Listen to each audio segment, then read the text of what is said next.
Pernah nggak kamu merasa sulit mengolah keuangan pada bisnis peternakan? Pencatatan yang ribet, stok pakan yang sulit dikontrol, hingga laporan keuangan yang seringkali berantakan. Di video kali ini, saya akan tunjukkan bagaimana Akuret Online menjadi solusi praktis untuk usaha peternakan untuk mengelola keuangan menjadi lebih mudah dan efisien. Yuk kita mulai. Kayaknya enak banget deh kalau kamu lagi coba Akuret Online, terus nanti kamu dijelasin tentang fitur-fitur yang tersedia, dan cara penggunaan Akuret Online sesuai dengan kebutuhanmu. Khusus yang belum berlangganan Akuret Online dan juga ingin menambah database baru, kamu berhak mendapatkan free konsultasi melalui Google Meet. Konsultasinya nanti langsung dengan saya dan juga tim trainer profesional dari Akuret Online. Nah, nanti ada 3 poin yang akan dibahas di dalam konsultasi tersebut. Pertama, penjelasan fitur-fitur yang tersedia di Akuret Online. Kedua, simulasi cara penggunaan Akuret Online sesuai dengan kebutuhan bisnismu. Nah, yang ketiga, memberikan solusi jika kamu ada kendala pada pembukuan sebelumnya. Dengan begini, kamu bisa lebih memaksimalkan masa free trial tanpa harus mengeluarkan biaya tambahan. Cara daftar untuk konsultasinya itu gampang banget kok, gak sampai 1 menit juga udah selesai. Nanti kamu tinggal klik aja link yang ada di kolom deskripsi, terus nanti kamu tinggal isi beberapa data yang dibutuhkan. Nah, kemudian kamu nanti akan langsung saya hubungi untuk penentuan jadwal konsultasinya. Jadwal konsultasinya ini nanti dibatasi setiap harinya. Jadi, pastikan kamu sudah booking jadwal konsultasinya untuk bisnis hebatmu. Banyak pemilik usaha peternakan yang menghadapi masalah dalam pencatatan keuangan dan stok secara manual. Mulai dari pencatatan biaya pakan, perawatan hewan, hingga hasil penjualan, semuanya bisa terasa sangat rumit kalau dilakukan tanpa sistem yang baik. Kesalahan dalam mencatat biaya operasional atau pendapatan bisa berujung pada pengambilan keputusan bisnis yang salah dan kerugian bisnis yang besar. Tanpa sistem akuntansi yang terorganisir, pemilik usaha peternakan bisa kehilangan kendali atas biaya dan pemasukan. Ini bisa menghambat pertumbuhan bisnis dan bahkan mengancam stabilitas keuangan. Untungnya, Akuret Online punya solusi yang tepat untuk menghadapi semua masalah ini. Software akuntansi ini dapat membantu kamu dalam mencatat setiap aspek keuangan dalam usaha peternakan dengan mudah. Mulai dari biaya operasional, stok pakan, hingga pencatatan hasil penjualan. Sekarang, saya akan tunjukkan bagaimana Akuret Online dapat membantu usaha peternakan. Nah, sekarang kita udah ada di dalam database Akuret Online. Untuk penjelasan ini, saya ingin menjelaskan tentang cara penggunaan Akuret Online untuk usaha peternakan. Nah, usaha peternakan itu kan biasanya nanti kita beli kayak bibit dulu nih, kayak anakannya dulu, terus nanti kita kasih makan, terus nanti ketika kita udah siap panen, baru nanti kita punya harga HPP dari nilai pembelian anakan tersebut atau bibit dengan ditambah biaya pakan dan lain-lain, istilahnya kayak gitu ya. Jadi nanti kita akan praktek seperti itu kurang lebih. Nah, nanti saya jelasin dulu ini untuk tampilan awal ketika kamu masuk ke dalam Akuret Online. Untuk tampilan sebelah kiri ini kita disebut dengan modul, ini adalah menu-menu yang ada atau yang disediakan oleh Akuret Online. Nah, kalau kamu klik modul ini, nanti kita disediakan tuh dari modul pengaturan, perusahaan, buku besar, sampai ke modul laporan. Dan kalau kamu klik, contoh kita mau klik modul untuk penjualan. Nah, di dalamnya ini kita ada beberapa fitur yang bisa kamu gunakan untuk pencatatan transaksi. Ya gitu, yang di dalam ini kotak-kotak ini kita namanya fitur, yang kiri sini kita namanya modul. Nah, mungkin itu penjelasan secara singkatnya. Nah, untuk praktek kali ini saya contohnya ingin menjelaskan kayak untuk peternakan lele ya contohnya. Nah, ini nanti pertama kita harus buat dulu nih itemnya apa. Nah, di sini nanti kita beli lele. Contohnya kita beli bibit lele dulu kan, pertama. Nah, bibit lele ini nanti kategori barangnya kamu bisa sesuaikan dengan kebutuhan. Kalau kamu nggak ada kategori barang yang khusus, kamu masukin aja ke umum, ini nggak masalah. Nah, jenis barang ya, nanti di sini kita ada 4 jenis. Pertama ada persediaan. Persediaan itu adalah barang yang stoknya akan kita kontrol. Terus kita ada non persediaan. Ini stoknya itu kita nggak bisa kontrol. Jadi ketika kamu melakukan pembelian, itu langsung jadi beban. Kayak gitu. Nah, terus kita ada jasa. Nah, yang terakhir kita ada grup. Grup ini nanti untuk produk bundling. Nah, untuk yang ini kan kita mau dikontrol nih stoknya. Berarti kita masuknya ke persediaan. Nah, untuk satuan ya, nanti kamu bisa pilih satuan belinya itu apa. Contohnya nanti mau pieces, mau ekor itu nggak masalah, nanti kamu bisa sesuaikan. Atau kita contohnya kita belinya itu kilogram nih contohnya. Oh maaf salah, kita simpan sebagai data baru aja di sini. Nah terus ini kita udah selesai, ini kita ada tab penjualan dan pembelian, ini nanti kita ada informasi penjualannya itu berapa, Nah, terus kita ada informasi pembelian. Nah, ini nanti informasi pembelian itu untuk informasi ketika kita melakukan pembelian bibit lele tersebut. Cuma ini kita sifatnya opsional, kamu bisa isi atau enggak.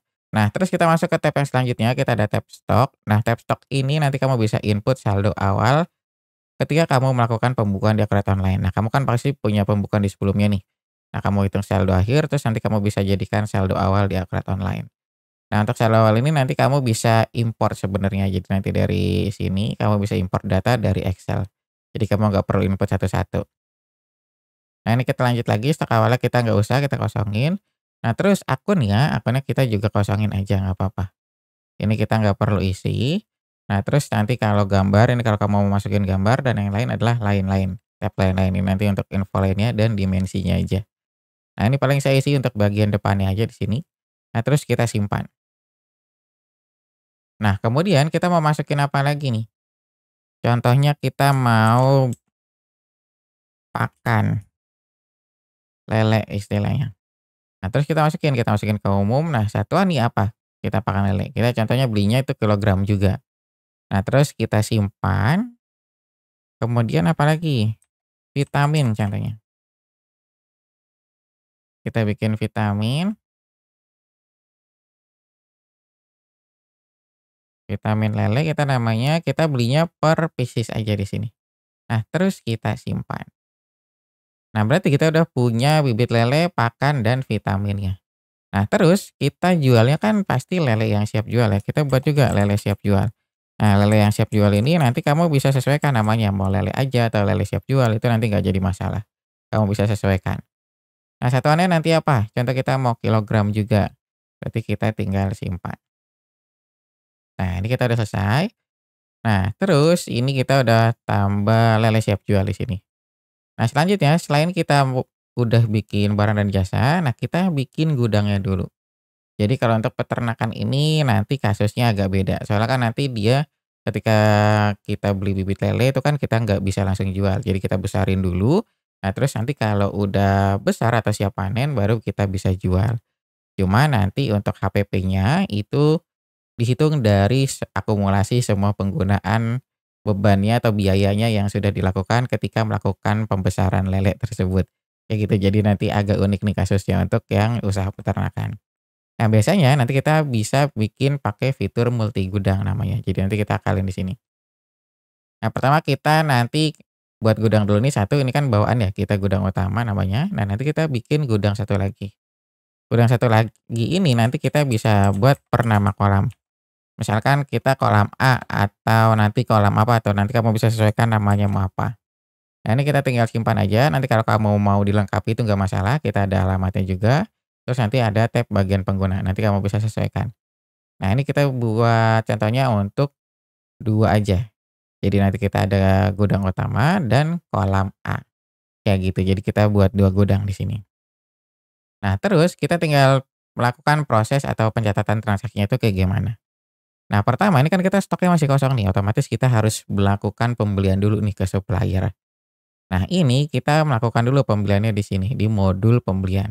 Untuk modul pembelian nanti kita fiturnya atau alurnya mulai dari pesanan pembelian, penerimaan, terus nanti ada faktur dan pembayaran pembelian. Ini saya sambil buka dulu daftar laporannya.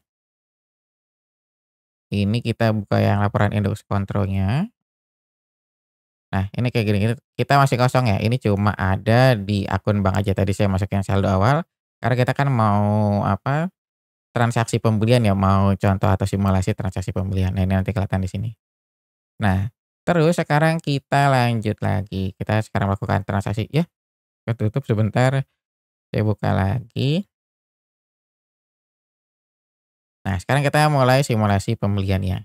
Untuk alur yang disediakan oleh Akurat Online, nanti kamu nggak harus ngikutin 100% sama kayak gini. Jadi nanti untuk transaksi yang tersingkatnya itu, yang penting nanti dari faktur pembelian dan pembayaran pembelian. Jadi nanti faktur ini untuk pengakuan utangnya, pembayaran pembelian ini nanti untuk pelunasan utangnya. Nanti kamu bisa sesuaikan dengan alur yang ada di perusahaan kamu. Nah, biasanya nanti kita langsung nih, langsung dari faktur pembelian contohnya. Nah, ini kita tinggal buat aja di sini. Nah, nanti nama pemasoknya siapa? Ini nama pemasoknya saya belum isi jadi masih kosong. Kita bisa masukin aja nama pemasok Kak. Nah, kita mau beli di pemasok A itu apa aja? Contohnya kita mau beli bibit lele nih. Bibit lelenya berapa? Nanti kita mau beli 100 kilo. Per kilonya berapa dia? 50.000 contohnya. Nah, nanti kelihatan. Oh, ternyata dia totalnya itu jadi 5 juta karena per kilonya dia harganya 50.000. Nah, ini kita mau masukin ke gudang mana? Contoh kita mau masukinnya itu ke gudang utama dulu nih, di sini. Nah, ini kita lanjut. Nah, terus kita mau beli apa lagi di supplier ini? Contoh kita mau beli pakannya juga sekalian, ternyata dia ada di pemasok A juga. Nah, kita mau beli pakannya berapa kilo? 20 kilo contohnya. Ini kita harganya 10.000 per kilonya. Nah, ini kita masukin ke gudang utama juga. Nah, ini kita udah selesai. Kayak gitu. Jadi nanti kita ada bibit lele dan pakan lele. Nah, kalau untuk tab selanjutnya nanti di sini ada nomor faktur. Nomor faktur ini adalah nomor invoice yang kita dapat dari suppliernya. Nanti kamu bisa isi di sini. Nah, terus syarat pembayarannya apa? Kamu mau langsung COD atau langsung bayar atau nanti kita dikasih tempo. Contohnya kita mau dikasih tempo yang 30 hari nih di sini. Nah, ini untuk biaya lainnya, ini kan nanti kalau kamu ada biaya lainnya terkait tentang transaksi pembeliannya, kamu bisa masukin di sini. Cuma kalau enggak, kita langsung simpan aja. Nah, yang tadi saya bilang sebelumnya ketika kamu melakukan transaksi faktur pembelian, maaf, nanti ini adalah untuk pengakuan utangnya. Jadi nanti ketika kita buka laporan utang, kita akan kelihatan. Kita punya utang tuh ke supplier mana. Kita pertanggal sekarang ya. Nah, nanti kelihatan kayak gini. Oh, ternyata kita punya pemasok A nih utang senilai 5.200.000. Nah, tadi kan kita baru beli bibit lele sama untuk pakannya ya. Nah, sekarang kita mau beli vitaminnya. Contoh kita mau beli vitaminnya di pemasok B contohnya. Ini kita simpan sebagai data baru. Kita beli vitamin lele. Belinya berapa? 10 aja contohnya. Harganya berapa? 20.000. Nanti kita masukin ke gudang utama, kita simpan. Oh, nomor invoice-nya belum diisi, nomor fakturnya kita isi dulu, ini kita asal. Nah, ininya contoh kita 15 hari aja temponya. Nah, karena kita punya 2 transaksi faktur pembelian yang belum lunas, otomatis nanti laporan utangnya pun dia akan bertambah. Nah, nanti dia kayak gini. Nah, kalau kamu punya banyak utang ke supplier, nanti kelihatan nih kamu utangnya ke pemasok A berapa, ke pemasok B berapa, ke pemasok C berapa, nanti dia kumpul di sini semua. Nah, nanti kalau transaksinya udah lunas, dia baru akan hilang dari laporan utangnya. Nah, sekarang kita tinggal lanjut lagi. Jadi ini kan kita untuk pengakuan utang aja ya. Nah, gimana kalau kita mau ngelunasin? Kita ngelunasinnya itu dari pembayaran pembelian. Nah, nanti kita tinggal ditanya nih, kita mau bayarnya ke siapa? Contoh kita mau bayar ke pemasok A dulu. Kita mau bayar pakai apa? Nah, uang kita kan ada di akun bank ya, kita pakai ini. Kita tinggal klik ambil aja di sini. Nah, nanti kelihatan transaksinya. Oh, ternyata kita punya utang nih senilai 5.200.000. Kita mau bayar berapa? Kita bisa bayar parsial atau bayar seluruhnya. Contoh kita mau bayarnya 2.200.000 dulu. Nah, kita tinggal klik, terus kita hitung nilai pembayaran, terus kita simpan. Nah, nanti kalau kita bayar parsial otomatis di sini nilainya juga akan berkurang. Jadi nilai sisanya. Jadi total nilainya itu berapa nilai utang awalnya, terus nilai sisanya itu berapa, nanti kelihatan di sini. Nah, kalau kamu mau ngelunasin, kamu tinggal lakukan aja transaksi yang kayak tadi. Kita mau tinggal ulangin, "Oh maaf kita pakai bank." Nah, nanti juga di sini kelihatan nih, nilai sisanya itu berapa, 3 juta. Terus kamu tinggal hitung nilai pembayaran. Nah, di sini dia akan menghilang, kayak gitu. Nah, terus di sini kita mau bayar juga untuk yang pemasok B, biar sekalian nih. Nah, pemasok B-nya berapa? Hutangnya kita ada 200.000. Kita tinggal klik lanjut, terus hitung nilai pembayaran, terus kita simpan. Nah, di sini nanti dia otomatis akan menghilang. Berarti kita udah nggak punya utang nih ke supplier kayak gitu. Jadi nanti real time semuanya. Nah, terus nanti di nilai apa di laporan neracanya, nanti dia akan berkurang juga akun banknya. Terus nanti nilai persediaan kita bertambah karena kita udah masuk nih untuk yang tadi barang yang kita beli. Nah, kalau kita lihat di stoknya, dia akan bertambah juga. Tadi kan kita masih kosong semua stoknya ya. Nah, sekarang dia udah bertambah. Nah, sekarang kita punya bibit lelenya itu sebanyak 100 kilo. Sebentar ini saya ubah. Ini saya pojokin.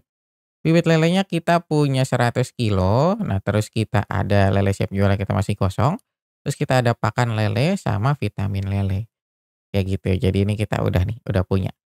Nah, terus gimana nih kalau kita mau masukin lele tersebut ke kolam? Nah, ini kan kita masih di gudang utama ya. Berarti stok kita masih di gudang utama, ini kita bisa lihat kuantitas per gudang.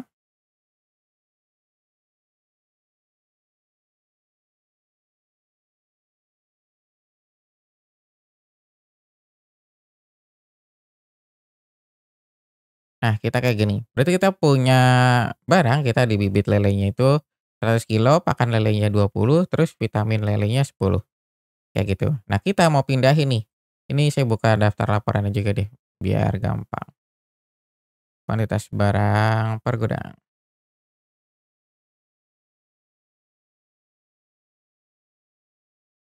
Nah, kita lihatnya laporannya di sini aja biar gampang. Nah, ini kan kita baru ada di gudang utama aja. Kita belum ada di gudang yang kolam A karena kolam A kan stoknya masih kosong ya, dia nggak muncul di sini. Nah, sekarang kita tinggal pindahin. Berarti kita mau mulai nih pembesaran bibit lele tersebut. Berarti kita tinggal pindahin. Nah, untuk pindahinnya nanti kita ada fitur untuk pemindahan barang. Contoh kita mau masukin lelenya dulu. Dari gudang utama kita ke kolam A. Kita mau masukin lelenya berapa? Kita kan punyanya 100 ya, kita mau pindahin semuanya contohnya. Kita mau besarin semua lelenya nih 100 kilo. Kita tinggal lanjut, terus kita tinggal simpan. Nah, nanti ketika kamu melakukan kirim barang ini, dia nggak langsung masuk ke gudang yang kedua.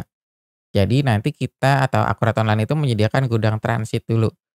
Atau biasanya saya itu biasanya nyebutnya gudang kayak untuk barang dikirim. Jadi ibaratnya barang itu kan belum sampai nih ke gudang tersebut, ke gudang tujuan. Jadi dia masih dikirim. Namanya kita gudang transit awal. Kayak gitu. Berarti gudang ini nanti kita masih dalam pengiriman nih barang ini. Kita mau kirim ke gudang yang kolam A. Kayak gitu. Nah, nanti kalau kita udah mau terima di kolam yang A atau gudang tujuannya, kita tinggal pilih nih prosesnya. Kita jangan yang kirim, kita yang terima. Nah, terus kita tinggal klik ambil. Nanti kelihatan. Oh, ternyata kita dikirim barang nih. Dari ini kita tinggal ambil. Baru nanti di laporannya yang tadinya lele tersebut di transit awal sistem, kalau kita refresh dia baru masuk ke kolam A. Kayak gitu. Jadi nanti dari gudang utama dia nggak bisa langsung ke kolam A. Jadi nanti ketika kirim barang dia masuk ya ke sini dulu ke gudang transit, baru nanti masuk ke kolam A. Kayak gitu. Berarti kita punya bibit lele yang mau kita besarin nih di kolam A sebanyak 100 kilo. Kayak gitu. Jadi nanti kelihatan di sini. Nah, terus gimana kalau kita mau ngasih makan nih? Nah, kalau kita mau ngasih makan baru nanti si pakannya tersebut kita pindahin juga. Jadi setiap kita ngasih makan nanti kan itu kelihatan ya kita ngambil tuh berapa kilo. Misalkan per harinya kamu ngambilnya 2 kilo 2 kilo. Nah, nanti kamu bisa input pemindahan barangnya itu tiap hari atau nanti mau per 3 hari atau nanti per minggu, nanti kamu bisa sesuaikan aja. Yang penting nanti kamu punya catatannya dan nanti kamu ada buktinya juga. Jadi takutnya kan nanti kamu lupa atau nanti kelewat nggak catat, itu kan malah bahaya. Nah, mungkin nanti kayak gitu. Nah, nanti kalau misalkan kamu pengen catatnya tiap hari, itu juga nggak masalah, itu lebih bagus malah. Jadi contohnya nanti kita pindahin aja.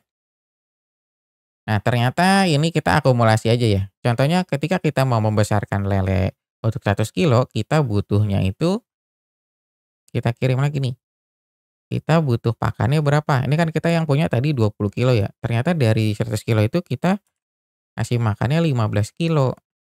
Totalnya sampai dia besar.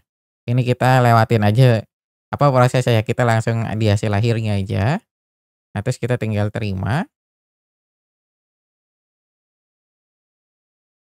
kita tinggal simpan. Berarti kita udah punya pakan lele nih di kolam A ya.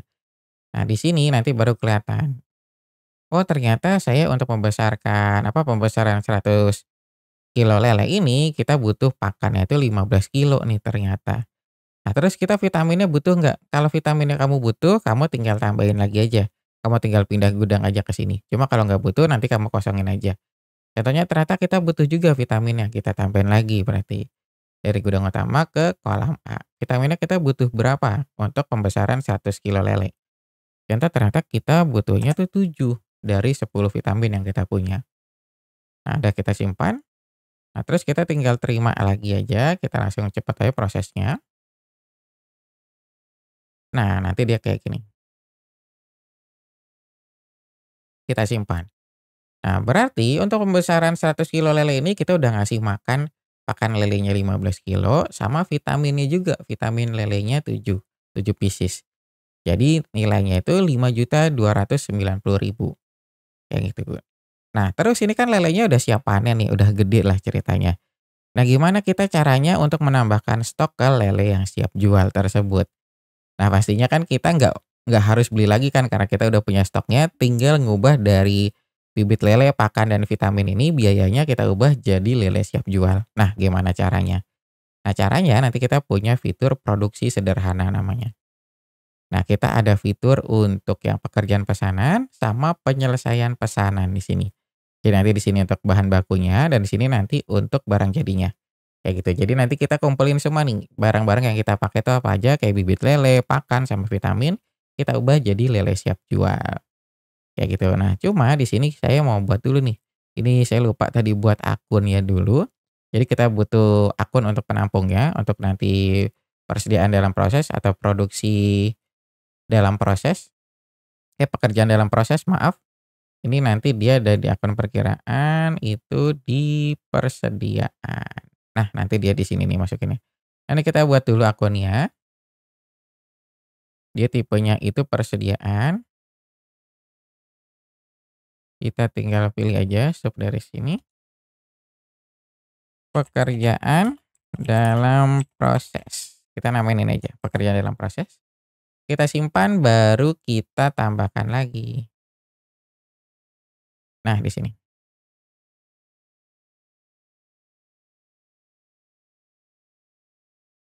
Kayak gitu. Jadi nanti ketika kita melakukan produksi, kita kan ada 2 step nih, ada yang pekerjaan pesanan, ini untuk catat bahan bakunya, terus nanti itu ibaratnya kita udah ditarik nih, kita lagi proses produksi.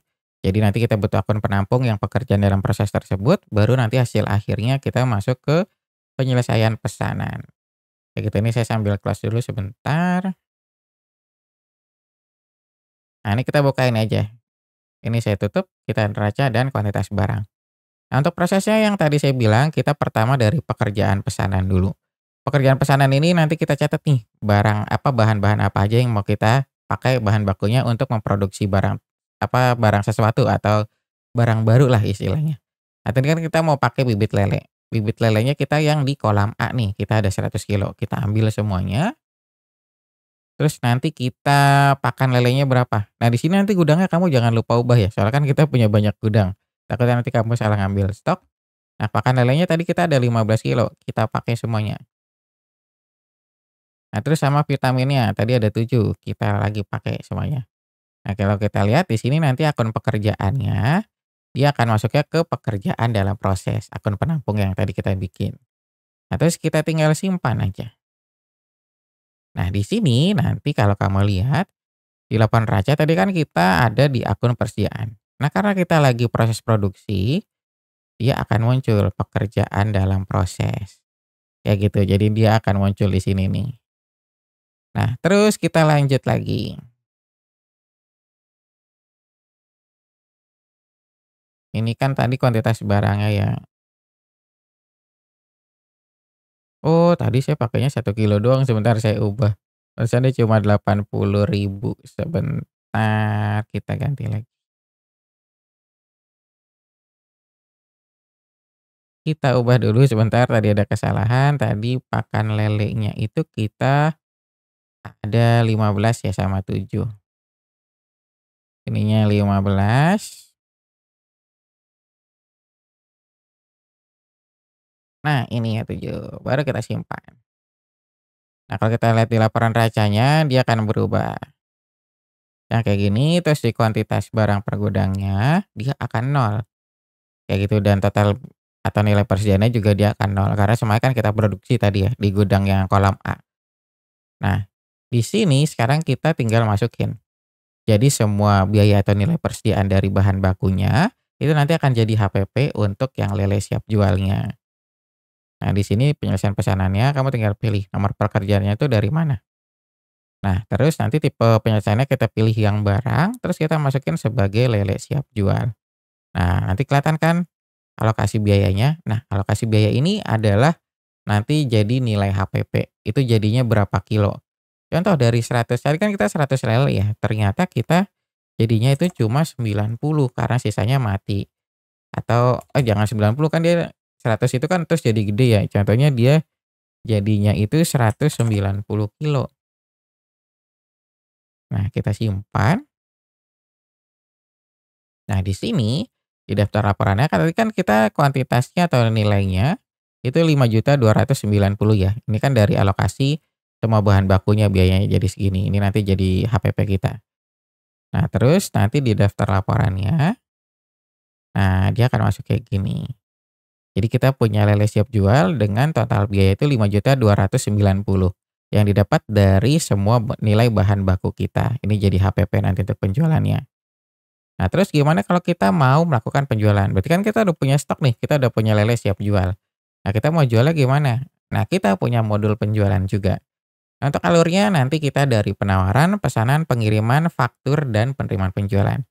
Ini sebenarnya hampir mirip dengan alur pembeliannya. Jadi nanti kamu nggak harus ngikutin 100% seperti yang ada di Akret Online.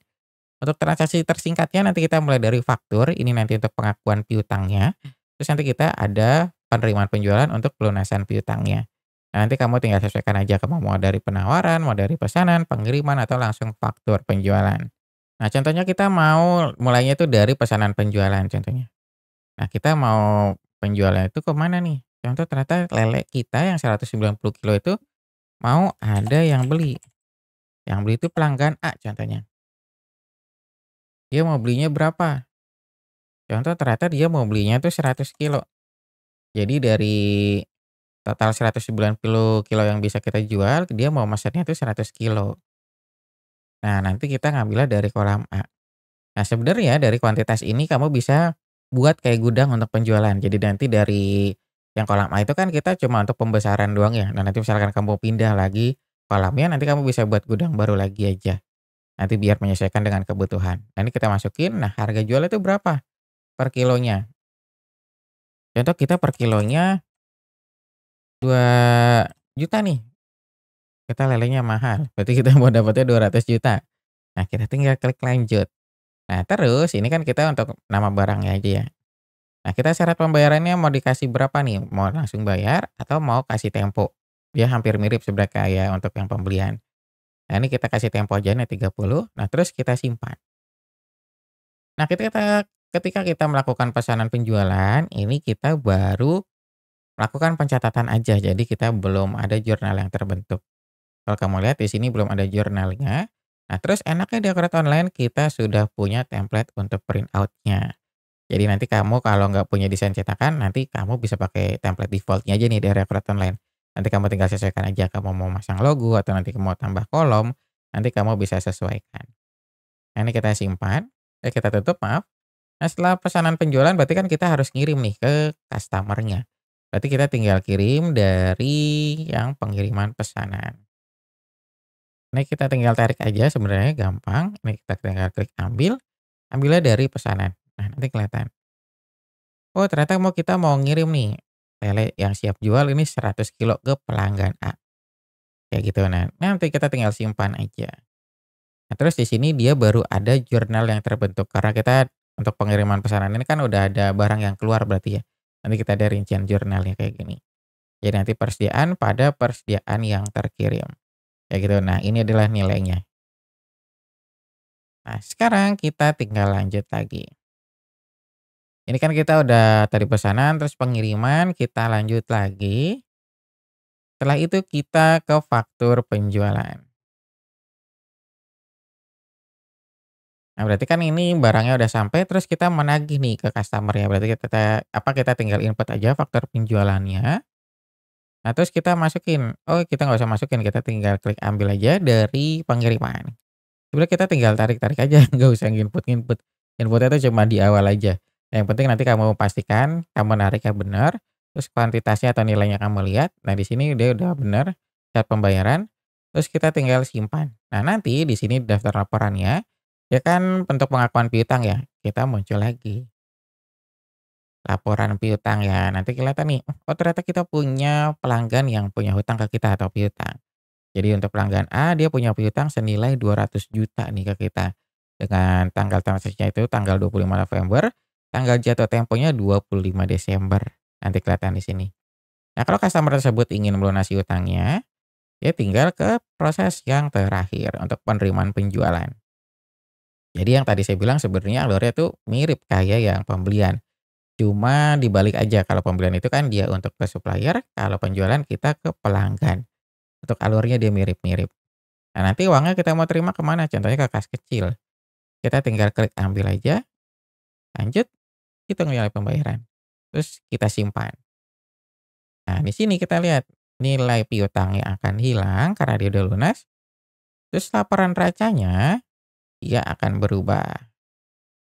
Kayak gitu. Jadi dari yang 200 juta itu dia masuk ke sini, ke kas kecil. Karena kan tadi yang penerimaan penjualan kita masuknya ke kas kecil ya. Terus nilai persediaan kita akan berubah kayak gini. Karena kita udah ada barang yang terjual nih. Nanti dia tampilannya kayak gini. Nah, terus kita ketika kita melakukan penjualan, kita ada laporan tambahan untuk laporan laba ruginya. Nah, nanti kelihatan. Nah, kayak gini. Jadi nanti enak banget nih. Ini kelihatan, oh ternyata penjualan kita tuh 200 juta. Dengan HPP kita itu cuma 2.700.000 nih. Nah, nanti kita punya laba kotor senilai 197 juta. Terus enaknya kalau kamu penasaran ini transaksi itu atau nilainya itu dari mana sih? Kamu tinggal klik aja. Nah, nanti dia akan muncul ke histori buku besar. Kalau kamu pengen klik lagi, ini tinggal klik aja nih. Nomor buktinya nanti dia akan langsung masuk ke transaksinya. Kayak gitu. Nah, nanti dia enak. Jadi nanti bener-bener lengkap banget. Kalau kamu bingung, kamu tinggal klik aja dia akan masuk. Terus ini beban pokok penjualan juga dia akan muncul. Nah, beban pokok penjual itu dapatnya dari mana? Nah, nanti kelihatan. Pertama dari penyelesaian pesanan, terus nanti dipakai ke faktur penjualan. Kayak gitu. Nanti enak, semuanya real time. Nah, terus ini kan kita laporan laba ruginya untuk penjualan aja nih. Nah, gimana kalau kita mau melakukan pencatatan beban operasional? Pastinya kan kita setiap bulannya punya beban operasional ya atau tiap harinya. Nah, nanti dia akan muncul di sini. Nah, ini karena kita belum ada pencatatan beban operasional, dia masih kosong. Cuma nanti kalau misalkan dia ada, nanti dia akan bertambah di sini nilai-nilainya. Dia akan muncul semuanya. Nah, sekarang kita langsung contoh aja. Ini saya close dulu sebentar. Nah, untuk pencatatan beban operasional, nanti kita nggak dari modul pembelian atau modul penjualan. Kita masuknya dari modul cash and bank. Di sini kita ada fitur pembayaran. Nah, nanti kita akan ditanya, kita mau bayar apa? Contoh kita mau bayar itu pakai akun bank aja di sini. Contohnya kita mau bayar listrik. Bayar listriknya berapa? Contoh kita sebulan 10 juta ternyata bayarnya. Nah, nanti kita jangan lupa tulis catatannya di sini, periodenya periode berapa.